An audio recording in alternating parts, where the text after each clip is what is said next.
시청자 여러분 안녕하십니까? 이몽수의 정상회담 1부 시작하겠습니다. 시청자 여러분과 당원 동직구들께서 좀 걱정해 주신 염려 덕분에 좀 무사하게 자가격리를 마치고 사무실에 나와서 녹화를 하게 되었습니다. 오늘 좀 1부를 시작하기 전에 제가 퀴즈까지는 아니고 퀴즈 비슷한 거를 한번 좀 제가 좀 마련을 해봤습니다. 한번 잘 들어보시고 이게 어느 나라 이야기인지 한번 생각해 보셨으면 합니다. 후보들은 수십 년 동안 함께 일한 동료들이 걸러내는 것이 아니다. 오히려 그들을 몇 달 전 텔레비전에서 처음 본 정보도 빈약하고 쉽게 조종당하는 투표자들이 자유롭게 선택한다. 목표는 권력을 쥔 자들의 정통성이 인민을 대표하고 분명한 결과를 낼 수 있는 통치자들의 능력에서가 아니라 현재의 정치 지도자에 대한 어떤 대안도 상상할 수 없는 데서 나오는 정치체제를 창출하는 것이다. 독립적인 정치 기반이 없는 비교적 약한 도전자들에 대한 그들의 과장된 두려움은 그들이 대중적 인기 장악력에 대해 느끼는 불안을 반영하고 있었다. 그들은 어떤 식의 대항 엘리트도 선거 기반을 형성하거나 구축하지 못하도록 하기를 원했다. 허울만의 집권 정당에게 브랜드를 새롭게 할 수 있는 주기적인 기회를 제공, 새로운 슬로건을 내걸고 심지어 새로운 얼굴들을 영입함으로써 자기네가 안정과 변화 모두를 위한 세력임을 내세울 수 있었다. 그 내용을 좀 들어보시고 어떤 생각이 드셨습니까? 저는 이 내용을 딱 보니까 이걸 대한민국의 상황으로 설명해도 크게 틀리지는 않겠다 하는 생각이 좀 들었는데요. 시청자 여러분께서 어떠셨는지요? 제가 지금 읽어드린 부분은 2019년에 발간되었던 이반 크라스테프, 스티븐 홉스 공저의 모방시대의 종말, 자유민주주의라는 꿈은 어떻게 악몽이 되었는가라는 책에서 푸틴 이후의 러시아 정치 상황을 설명하는 내용들입니다. 대한민국의 현재 정치 상황과 크게 다르지 않겠다고 생각이 좀 들고요. 특히 독립적 정치 기반이 없는 비교적 약한 도전자들에 대해서도 치밀하게 아주 공작을 하고 탄압을 한다는 그 내용을 보면서 도대체 왜 좌우 기득권 정당들이 혁명 20일과 황장수 대표를 못 잡아먹어서 짓밟기 위해서 정말 최선의 노력을 다하는 그 치밀한 모습의 원인이 여기에 있다 생각이 듭니다. 강고한 기득권 포갑 체제 속에서도 그 일만의 두려움, 자신들이 국민의 어떤 진정한 이 의사와 이익을 위해 정치를 하는 것이 아니기 때문에 이를 폭로하고 뒤흔들 수 있는 도전적인 어떤 세력들에 대해서는 무자비하고 치밀하게 지속적으로 탄압을 해서 절대로 여론이나 정치의 시장에 드러나지 않도록 정말 노력을 하는 그 이유가 바로 여기 있다는 생각이 듭니다. 이제 소개시켜드린 책은 이제 그 2000년대 이후 때지는 좀 멀게는 1989년 냉정체제 붕괴 이후에 동유럽 등에서 이제 이른바 자유민주주의 체제가 도전받고 훼손당하는 상태를 이제 서술하고 그 원인까지 한번 분석해보는 그런 내용들입니다. 대표님께서 평소에 서민 포퓰리즘을 표방하면서 세계 정세와도 그 내용을 이제 많이 설명하셨는데 바로 그 내용에 해당됩니다. 그래서 일단은 동유럽 국가 중에 특히 이제 헝가리와 폴란드를 사례로 지금 이 저자들은 들고 있었는데요. 그러니까 급격한 서방화의 실패로 인해서 폴란드나 헝가리에서 많은 사람들이 특히 청년들이 서구방으로 이주를 했다. 그러니까 이러한 점은 이제 과거 혁명에 승리한 세력들이 해외로 이주한다는 점에서 참 이전의 혁명과는 매우 다르다. 그래서 동유럽 각국이 약간의 차이는 있지만 적게는 10%, 많게는 20%의 이제 인구가 서방으로 이주를 했는데요. 특히 이 이주한 인구 중에 상당수가 젊은 고학력의 인구라는 것이 이제 이들 나라에 굉장히 치명적이었다라는 것을 밝히고 있습니다. 그러니까 냉전 시기에는 이제 특히 이제 보수적인 폴란드인들, 카톨릭 신자가 많은 이제 폴란드인의 눈에는 이제 서방 사회가 정상이었다. 왜? 이제 전통을 소중히 하고 이제 신을 믿었기 때문인데 결국 이제 이들이 특히 폴란드나 헝가리에 이제 카톨릭 신자들이 많은데요. 이런 보수적 성향의 이제 카톨릭 신도들이 서방의 정상성이 세속주의와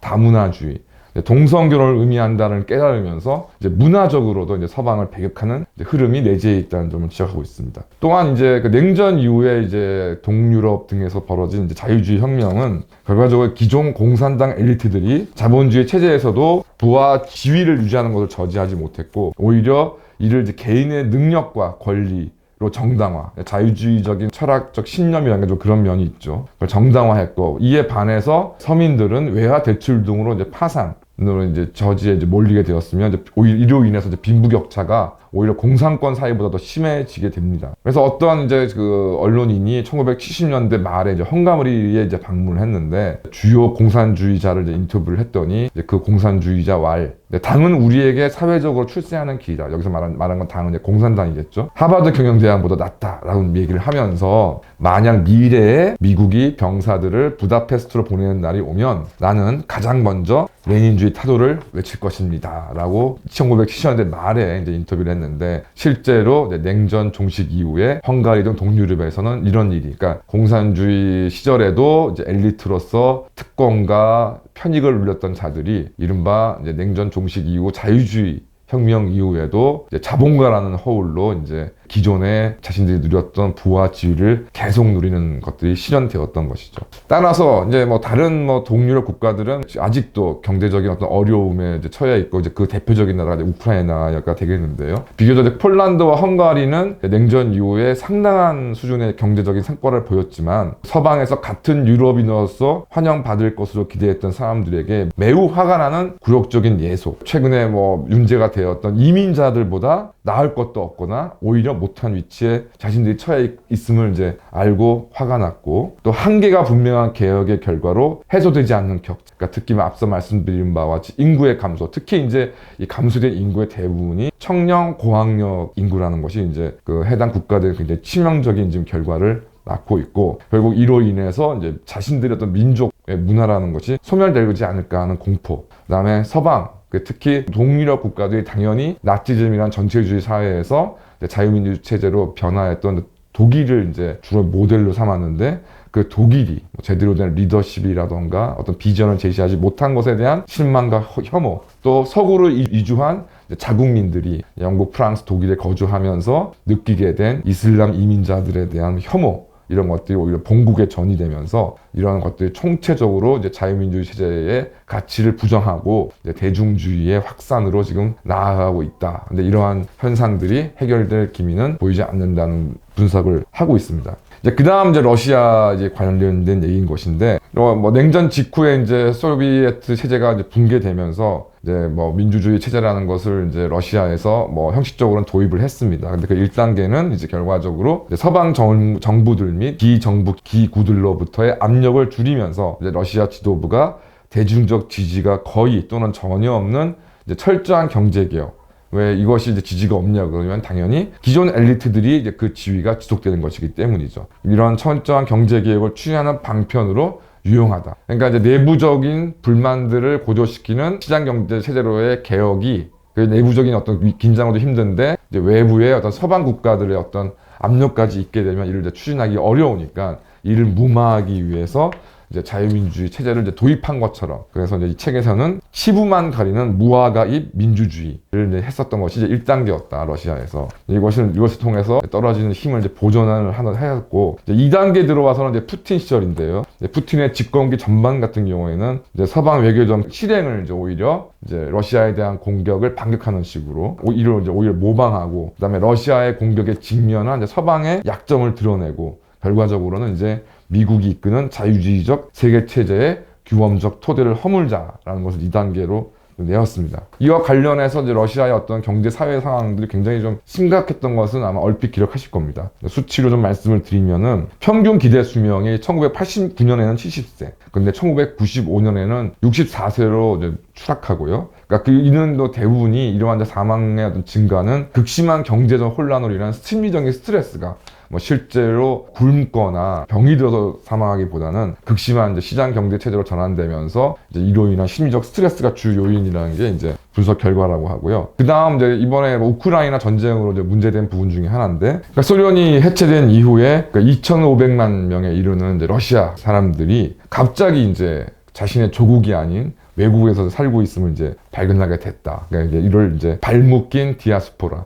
그러니까 러시아 출신의 사람들이 여러 나라에 산지에 살게 됐는데, 유태인들은 원래 있었던 이제 지금 현재 이스라엘 땅에서 다른 곳으로 이제 자발적 내지는 비자발적으로라도 이제 그 자기의 고향을 떠나게 돼서 이제 디아스포라가 이루어졌는데, 러시아 사람들은 원래 살던 곳에 계속 살고 있었는데 이제 국경이 나라가 분열이 되다 보니까 어느 순간 내가 러시아 사람으로 살고 났는데 카자흐스탄이라는 나라에 살게 되었고, 카자흐스탄 같은 나라에서는 내가 갑자기 외국인이 돼버린 뭐 이런 상황에 처해있다는 것이 굉장히 그 러시아 사람들한테는 굉장히 충격이었고, 또 이제 이런 상황 속에서 이제 미국이 자신하는 그 소프트 파워, 연선 권력이라는 게 없는 상태에서 경제 자체에는 경쟁력이 없고, 결국은 이제 5.1달러 보조금에 의존하는 생활 수준으로 노령화가 가속되면서 인구까지 줄어드는, 그래서 1993년도에는 이런 1억 4,860만 명이었던 인구가 2010년에는 1억 4,190만 명으로 줄었고요. 2009년에 15세의 기대 수명이 방글라데시, 동티모르, 니제르, 예멘보다 낮고, 러시아 성인 남성의 기대 수명이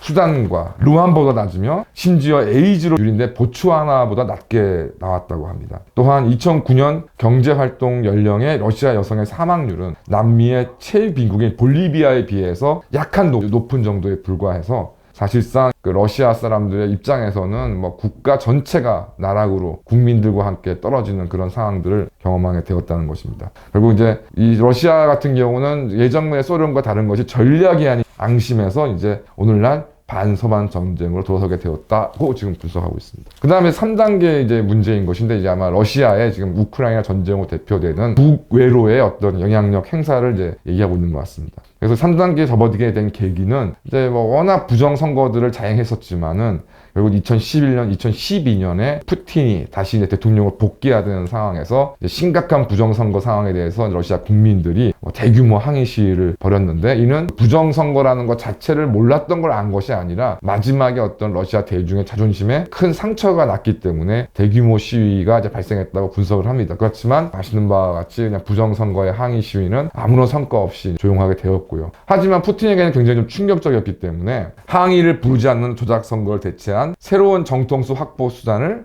미친 듯이 찾았고, 이제 이것이 이제 2012년 복귀 후에 본격적으로 시작되었다. 그것이 바로 이제 군사적 모험주의가 되겠습니다. 그래서 크림반도를 이제 합병하고 동부 우크라이나에서 이제 유혈 대리전, 그다음에 이를 통해서 보니 대중들은 이제 위대한 러시아의 영광을 되찾는다면서 이제 대중들이 열광하게 되고, 이를 지켜본 이제 푸틴이 이제 부정선거를 이기는 것에 비해서도 이러한 군사적 모험주의가 더 큰 정치적 보상이 주어짐을 확인하게 되었다. 또 이와 함께 또 반서방 문화 운동도 개진하게 되는데, 푸틴이 뭐 저희는 잘 몰랐지만 게이와의 전쟁 등을 내세우면서 반서방 문화 운동을 주도했다고 합니다. 그 다음에 그 이후에 크림반도 합병, 그래서 이런 것들이 공격적 고립주의로, 공격적인 확대가 아니라 공격적인 고립주의를 통해서 서방의 어떤 흘러들어온 영향력들을 차단하는 것이 이제 푸틴의 목적이다라고 이제 설명을 합니다. 그래서 서유럽에 1968년도에 프랑스를 비롯한 이제 독일, 서유럽에 대규모 학생 운동이 이제 벌어졌고,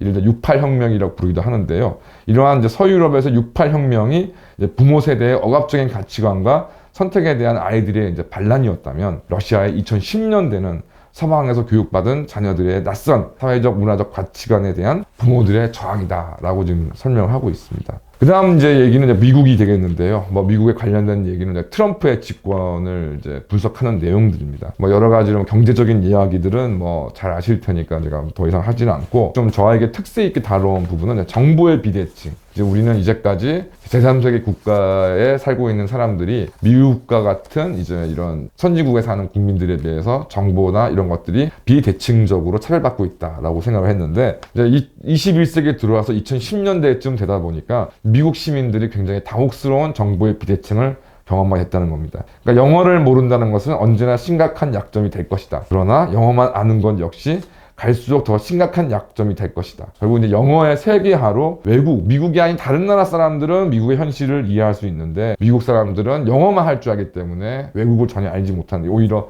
이런 상황이 좀 벌어지게 되었고, 결국 이제 이러한 정보의 비대칭은 정치적 전복과 기술 절취의 도구, 그러니까 산업 스파이 같은 걸 얘기하는 것이죠. 절취의 도구가 된다는 광범위한 공포를 불러일으키고 있다. 그래서 미국의 백인 우월주의자들은 중부 유럽의 대중주의자들 마찬가지로 스스로를 새로운 아메리칸 원주민으로 보고 있다. 즉 침범해오는 이민자들에 둘러싸여서 멸종할 수밖에 없는 그런 아메리칸 인디언과 같은 존재로 자신들을 인식하게 됐다는 것이죠. 이와 아울러 당연히 뭐 제조, 세태 등의 미국 경제의 후퇴는 이러한 백인들에 대해서 엄청난 공포를 주었고, 이로 인한 빈부격차가 심해지다 보니까 결국 이제 크리스토퍼 레시라는 사람의 이제 엘리트의 반역이라는 책에 보면은 그 특권층은 스스로를 무너져가는 산업 도시에서뿐만이 아니라 공공서비스 일반에서로부터도 독립적 존재로 만들었다. 그들은 개인 의사에게서 진찰을 받고 아이들을 사립학교에 보내며 사설 경호원을 고용하고 외부인 취입 통제 마을에 산다. 그들은 어떤 중대한 의미로도 스스로를 미국이라 생각하지 않으며 미국이라는 나라의 쇠락의 전망에도 무관심하다라고 묘사하고 있습니다. 이래서 이제 트럼프라는 사람이 이를 활용한 정치적인 어떤 성공을 거두었고, 아시는 바와 같이 트럼프는 세계화는 정치인들에게 많은 기부를 하는 금융 엘리트들을 만들어냈습니다. 그러나 그것은 아무것도 없이 가난과 상심뿐인 수백만의 우리 노동자를 남겼습니다 라는 이런 슬로건으로 미국의 대통령 선거에서 승리까지 했고, 비록 이제 그 재선에는 실패했지만 지금 미국에서 트럼프의 영향력을 무시하는 사람은 아무도 없을 것입니다. 결과적으로 냉전 이후 체제에 이러한 신자유주의의 어떤 확산, 그다음에 더 많은 나라들이 이 체제 속에 포함됨으로 인해서 빈부격차는 물론이고 문화적, 민족적 정체성까지 이제 위협받게 되고 나라 자체가 소멸할 수도 있다는 근거가 있든 없든 그런 공포감에 휩싸이면서 이제 자유민주적인 체제는 이제 거부하고 반동하는, 이에 반대하는 대중주의적 추세 내지는 이제 일반 우리가 포퓰리즘 얘기하는 것이죠. 그런 것들이 동유럽에서는 민족주의와 결합을 해서 또 러시아에서는 반서방주의라는 것을 통해서 그 다음에 미국에서는 외국을 배격하자. 그래서 미국을 다시 한번 위대하게 만든다고 하지만 이는 모범국가로서의 미국이 아니라 미국 외의 다른 세계와 다른 나라들을 짓밟고 일어서는 그냥 승자로서의 미국, 이런 것들로 표현되고 있는 것이 아니냐는 것이 이제 저자들의 주장 내용이고요. 결국 이 저자들은 이제 이러한 상황 속에서 이제 전통적 의미의 자유주의 체제는 종식될 수밖에 없는 상황이 되었다. 그래서 이제 러시아, 중국, 유럽, 유럽 내에서도 또 서유럽과 동유럽, 미국, 또 미국의 어떤 영향권에 있는 아메리카 국가들, 그렇지 않은 국가들, 아시아 같은 경우는 중공, 일본, 이런 것들로 지금 다극화된 체제 속에서 더 이상 자유주의의 일원화된 가치 체계는 세계에서 통용되지 않는다. 그래서 여기에 대한 변용이 필요하다. 내지는 이러한 자유주의 체제는 이미 종식되었다는 것을 확인하고 있습니다. 이런 부분에 있어서 이런 내용들도 아마 그 대표들이 이제 파악을 하면서 서민 포퓰리즘과 대한민국의 21세기의 미래를 설계하고 있다고 생각이 들고요. 지금 여러 가지 오래된 담론들이 좀 대한민국에 범람하고 있지만 우크라이나 전쟁으로 이제 촉발되는 신냉전 체제나 이런 것들은 현실로 지금 다가오고 있고, 이 속에서 서민들에 대한, 중산층에 대한 불안과 공포를 달래지 않는 이상 어떠한 체제도 그대로 존속될 수 없다. 풍랑에 맡길 수밖에 없다라는 것이 이 저자들의 결론인 것 같기도 합니다. 이런 부분은 저희들 이미 공유를 하고 혁명 20일에 이제 당을 활동하고 있으니까요. 이런 부분에 대해서 미국 사람들 어떤 시각이라던가 유럽인들의 시각을 한번 소개하는 시간을 가져봤습니다. 감사합니다.